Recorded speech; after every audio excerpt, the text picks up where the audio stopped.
Aggregate MMA. Yo, what is up, team? It's your boy Josh with Aggregate MMA, bringing you the best picks from the best cappers that we have in the MMA picking industry. This week, we are going to be looking at UFC 305, Duplessis versus Adesanya. This week, we have 11 early picks in, 10 on some fights, 11 on others. What we do here at Aggregate MMA is we take the picks from all of my favorite cappers, the guys that I see most accurate, most charismatic, just the best cappers that we have available to us in the public area. And we're going to take an aggregate of their picks, and I'm going to show you what that total is. I'm not going to tell you who made what pick because I don't want to take away their business. Like, go watch their videos if you want their personal information. What I'm doing is providing you an aggregate count to show you a generalized feel for where the fight is trending with our best cappers. And then I'm going to give you a real quick brief breakdown of each fight, as generally speaking, as our cappers see it. So without further ado, let's just jump right into the picks this week. Actually, I'm gonna show you who our high confidence cappers are.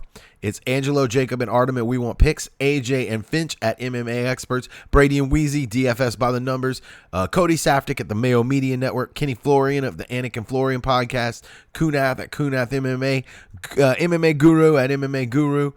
We got the Teller with the MMA Fortune Teller, Effie with Any Action Sportscast, Adam and Marcel, MMA Odds Breakers, and Money City with UFC Gambling Addicts, and James with Pure Picks, as well as an unknown little guy who does picks with Pick'em MMA, but he clearly does a lot of tape study and knows what he's talking about. So I want to give him a shout out, even though he never says his name. Brother, you gotta say your name. Then on the other side of things, showing you our least favorite cappers of the week, we got Rich / Just Win Baby at Liam Picks Fights. This guy is horrible. I feel like he makes controversial picks just to do it.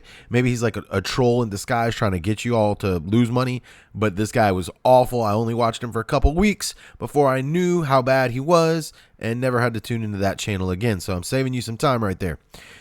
This one might be controversial because Lucas Tracy MMA has a lot of subs. But let me tell you something. For a guy giving out picks to 30,000 people, he is phoning it in. He is not doing his tape study. He is not doing his research. I guarantee you of this. A couple weeks ago, he didn't even have time to research who Fatima Klein is before giving you a pick on that fight. He, I think he's in coast mode because he has so many subscribers that he just doesn't try anymore. And I wouldn't trust somebody like that with your money, especially if they aren't going to take, 30 minutes out of their day to research who somebody is before making a pick on a fight they're in. That's just horrible. You should never be doing that as a capper. Anyway, I don't even know if Fight Fairy still has a channel. I watched her a couple times, realized that it was her boyfriend in the corner of the room feeding her picks. She's talking about how guys are skinny and therefore they're faster. It was so weird. And, she's just preying on all the simps out there, which there's probably a lot of in this community. And she's just preying on all the simps and knowing they'll tune in because she's a little girl with a pixie cut. It's pathetic, but her picks are really bad. Clinbat takes the cake. This guy, the first time I watched him, he actually had to tell people like 5 times within the first 3 minutes. He said the words, "Trust me, guys, I know what I'm doing." But like, why? What makes us think you know what you're doing? You're clearly not a fighter. You're picking Romanov to beat Almeida, which is absolutely one of the worst picks of the year. That was the first episode I watched him was that card. This guy's horrible. He's begging for clout in the industry, trying to do interviews with Angelo from WeWantPicks. A for effort. This little guy wants it, but man, he's just not good. He's one of those, and I'm not talking about like Cooper Kupp of the world. I'm talking about he's like, those white wide receivers that just like they want it so bad, they try so hard, but they're just not good enough. That's what this guy is, and so I kind of feel bad for putting him on this list, but you just can't waste your time. Your time is limited, and he's just not a good capper. Anyway, and then Petrie with the Anik and Florian podcast. Now there should be an asterisk by this because I actually am coming around on Brian Petrie. I thought he was really bad for a while, and he does make a lot of real sketch picks. But being that I watched that show for Kenny Florian and John Anik's also incredibly entertaining, I've learned that Petrie is not as bad as I initially thought. I'm going to call him a mid-confidence capper, but he's on the cusp of swinging into either category, but he's on the upswing right now. So let's jump right into the picks. We're going to start with the beginning of the card. It's going to be Nickel versus Aguilar. Well, obviously 8 of our cappers pick Nickel. Aguilar pick 2.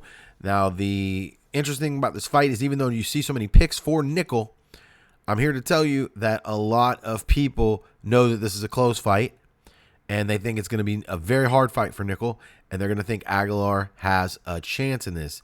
And I agree, but I also agree with the 8-2 line. The betting odds on this is just atrocious.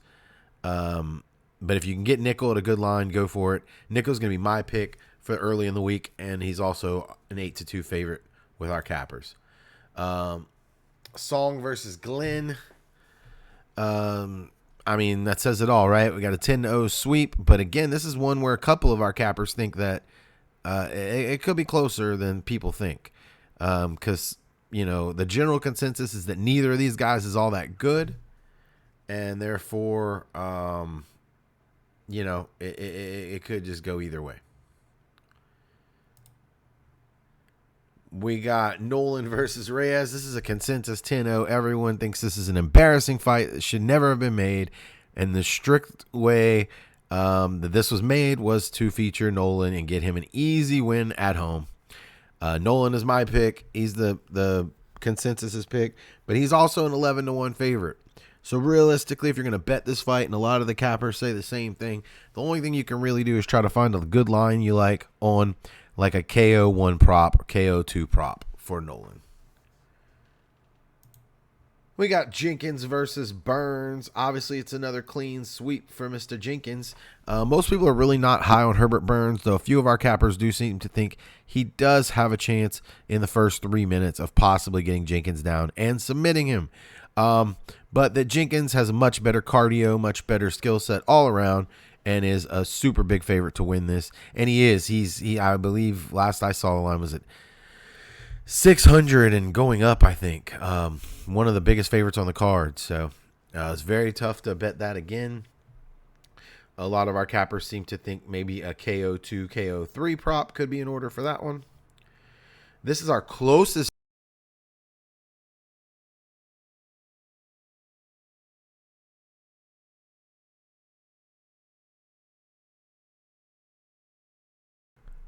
Sorry, my mic went out. It's our closest fight of the week so far. It is Casey O'Neill and Luana Santos.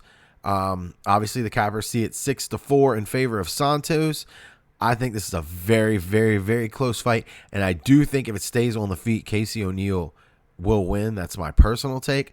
Most people seem to think that they are very closely matched on the feet, and they think that Santos is going to have an advantage in the clinch. The people who are picking Santos feel that way. People picking O'Neill just seem to think she has an advantage on the feet. My gut is telling me Casey O'Neill is going to win this fight, so I'm going to pick slightly against the early week aggregate. I'm going to think that it's Casey O'Neill who wins. I think she's fought a much better level of competition, even though I do like Luana Santos. I think O'Neill just has a little bit better experience against higher level competition. I still think Santos is a little green, particularly with her striking. So I'm going to lean O'Neill, but there's the aggregate number for you right there. And it is of our 10 to 11 pickers, our closest line fight, according to the aggregate. Culibao versus Ricardo Ramos. As you can see, this is the point where one of the cappers started picking. They didn't pick any of the early prelims. So this is where our number jumps up to 11 from 10. And as you can see, 9 people are picking Culibao, the hometown guy, and 2 are picking Ramos. A lot of people think this is a pretty close fight, but our cappers in general seem to think, even the ones who picked Ricardo Ramos, seem to think his fight IQ is very, very low, and he takes away some chances he has to win fights. this is, despite the 9-2 showing, this is a fight that most of our cappers think plays out pretty closely and is going to be a competitive fight. I'm going to go with Kulabau here. I think he's just at a better mental state of his career. But I also think Ramos is live. Tafa versus Walker. This one, it's 8-3. And the weird thing is, all 8 and all 3 of the people, despite, it doesn't matter which side of this fight they're on, they all see the fight the same way. If it stays standing, Tafa's probably going to catch Walker and knock him out. Otherwise, Walker could take Tafa down and submit him, or he could take Tafa down and hold him down for 3 rounds. The people just picked on what they thought was more likely to happen. But pretty much every single capper saw this exactly the same way. This is as classic striker versus grappler as you can get. Tafa's the hometown guy. Walker's the coming in from away guy. Big X factor here for me personally is Walker's cardio. It has not looked very good.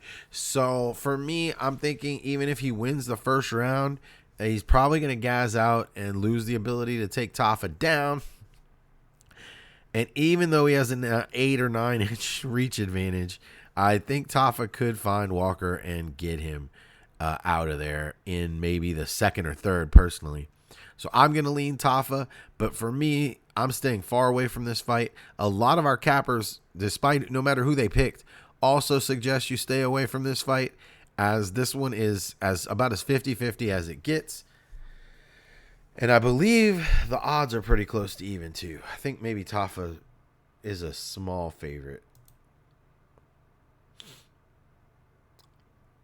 That should not be on there. Then we're going to go to Jingliang versus Prates. Obviously, you can see it's a 10 Prates to 1 Jingling, as Uncle Weezy says it. Prates has just looked like a killer lately. Everyone seems to think so. Most people seem to think that the Leech does have a puncher's chance here, as he does have some very, he has a much higher level of competition than Prates. He's fought much better competition. He's had success against better competition, but it's so tough to bet against Prates, who's coming out of the Fighting Nerds camp. He is an absolute killer. He has looked good lately. Jingliang has some injury history, layoff history. It's awesome to see him back, but most people are seeming to be on Prates this week. And the line does reflect that. He is a pretty big favorite, but then again, he is a pretty confident pick. You got Rosenstruck 9, Tuivasa 2. This is another one our cappers feel is pretty closer maybe than the 9-2 looks. A lot of people seem to think it's a pretty good fight, but most people tend to be favoring Rosenstruck's just technical striking over Tuivasa's brawling style. From a stylistic viewpoint, it does seem to favor Rosenstruck a lot. It really does. He just seems he's a much crisper striker. We can trust his cardio. We can trust his dedication to the game a lot more than Tuivasa. That being said, my ass I've already placed a bet on Rosenstruck this week as part of a parlay, and it's only a day or two later. And my gut is screaming that Tai Tuivasa is going to win this. Maybe it's just because it's at home. I don't know. But something just tells me in my gut that Tuivasa is going to win this. My pick is not included in the 9-2, just so you guys know. But I'm actually going to go Tuivasa here. Pure gut pick. I just think he's going to catch Rosenstruck. Yeah, I just do. But the smart money is going to be on Rosenstruck this week, as it is a good stylistic matchup for him. I don't bet with my gut normally. I don't pick with my gut normally, but something on that fight is just screaming that we're going to be seeing Shuey. Gamrot 11, Hooker 0. This one actually surprised me personally. I thought that some of our cappers were going to be on Hooker, as he, is a pretty good fighter, and he is going to be close to home. But every one of our cappers seems to be favoring the relentless takedown game of Matthias Gamrot. And if Dan Hooker isn't completely on his best level ever of scrambles and getting up to his feet. It's going to be a long 15 minutes possibly for Dan Hooker. And I do agree. I'm on Gamrot this week. And then we have Ursig and Kara France. This one surprised me too. That it was a full sweep because, and I will say, just as I'm about to speak my opinion, a lot of the cappers have the same opinion that I do, which is that Kara France is very good. And he conceivably could win this if it's just an all striking affair. Kara France is very live to win this if it's an all striking affair. And that's why you see the line a little closer than an 11-0 spread would imply. This is like a 2-1 fight in favor of Ursig. And you would think with an 11-0 picks like this, normally when we see those, as we see earlier in this card, you're going to have lines that are minus 1,100, minus 700, minus 400. It's not going to be a minus 200. So I think this fight is very close. I think this fight is even closer than a lot of the cappers seem to think it is. I don't have the balls at this point in the week to reach out for Kara France. But man, I think he's live in this fight. Like so live that this is almost a stay away for me. But the panel seems to think that Ursig is going to be much bigger and will probably implement a grappling wrestling approach to this fight. And I think he needs to. Or else he has or it's 50-50 on the feet. Kara France will probably be the more active striker. It's just whether Ursig can catch him because Ursig is going to be the more powerful striker. And Kara France also has a really high takedown defense percentage. So I think this fight plays a lot closer than the 11-0 would imply.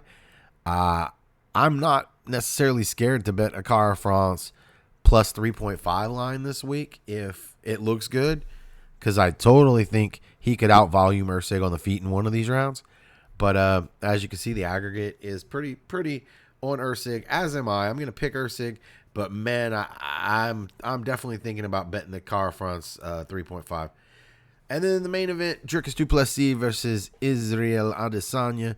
We got 9 people picking Dricus, 2 people picking Izzy. Our panel seems to think this is a very easy fight, not to pick, but to analyze. Most of our analysts, even the ones on Dricus, seem to think he's a lot sloppier, less technical, but that he's going to push a pace, use wrestling, and make it a dirty, ugly fight against Izzy, who wants to keep it at range using his much crisper, cleaner, more accurate striking. I actually have changed my pick on this fight. I was on Israel Adesanya earlier in the week, but after hearing a lot of the breakdowns from a lot of these guys, it's definitely changed my mind on this. And now I'm going to be on the Dricus side. A lot of people seem to think it's going to come down to Izzy's mindset, whether he's really in tip-top shape for this fight and ready to do what he needs to do to stay on point for the entirety of this fight. Because Dricus is going to make it ugly. He's going to make it dirty. He's going to be in Izzy's face using a lot of pressure, which Izzy does not like. Izzy likes to stand back and admire his work, land some shots here and there, pot shot. And Dricus, if he's smart, is not going to let him do that. And most people seem to think Dricus is going to be smart in this fight, and he's going to pressure the hell out of Izzy and keep Izzy from doing what he does best. So my pick and the aggregates pick is going to be Dricus Du Plessis, but most people seem to think Izzy is the better pure striker, obviously, and has every chance of winning this fight. It's a closely lined fight. Dricus, it's really close to even money. Dricus was a slight underdog last I looked, but this is a very, very, very close fight. So, guys, that's the picks from the aggregate. And, I think we got some good spots to make some money this week. I think, personally, I think you're going to want to look at, Kulibau. And I'm not going to say Nolan or Jenkins because they're like, you shouldn't bet those guys. I'm just going to be honest with you. Minus 700 is never going to add enough to your parlay to make it even worth what's going on here. I think Song Kanan, Kulibau, Parates, and Gamrot, and maybe Ursig are, pretty good, pretty strong bets according to the aggregate. But do your own research, and all these guys I listed are all great at what they do. So check them out. I want to thank you guys for stopping by. Please add a like, add a subscribe. It makes it so much easier to want to put in the effort to do these if people are actually watching. So thanks. I love you guys, and go make some money this week. Good luck to you all.